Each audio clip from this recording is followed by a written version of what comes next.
So this workout, we'll start out with single hand swings. Single hand swings for our, our expert kettlebellers can be done with a kettlebell. If we have somebody new, we can certainly practice the single arm hinge, pendulum hinge, right? So we could start them here, right? Drop the bell down, we go into our hinge, and then we have them come back to just a racked position initially, so that way they can work going from their hinge position to their standing in neutral, right? So here, and then come into that curl position instead of coming all the way into the overhead position.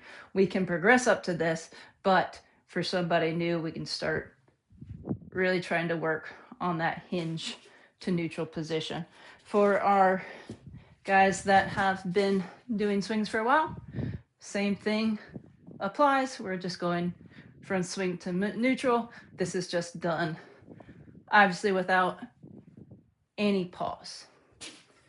From our single hand swings on each side, we'll set the bar so that they're going somewhere between the depth of their armpit and the top of their shoulder. We'll start standing in neutral with a bell racked goblet style.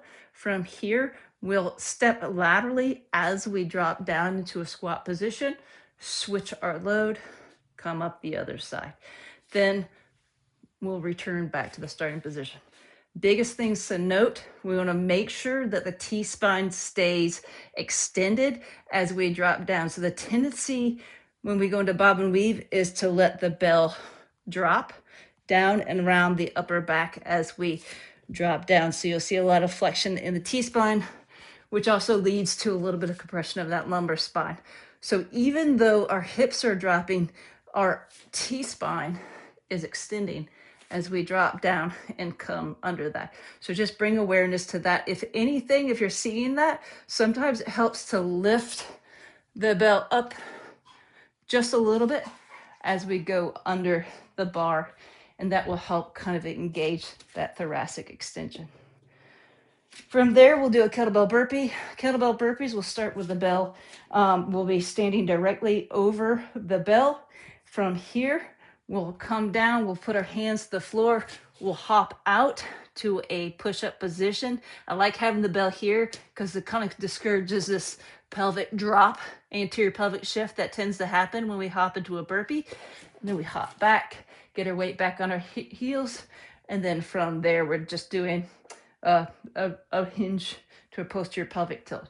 So bell comes down, hands come to the ground, hop up, keep that nice neutral spine position, hop our feet back up, and then we do our hinge to posterior pelvic tilt.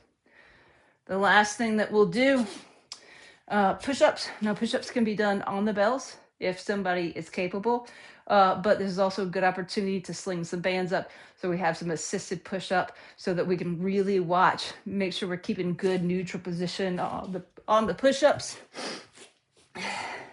Try to encourage hips to stay about the same level. The tendency I see is that most people will do this kind of anterior pelvic shift as we go into our push-ups. Try to keep the pelvis from going anterior as we come down, even if the rear end stays a little bit higher in the air than they feel like it should.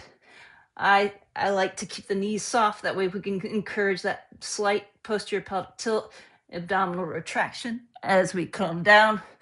Really challenge our clients to keep that neutral spine so that we're not getting that slinky effect as we do the push-ups.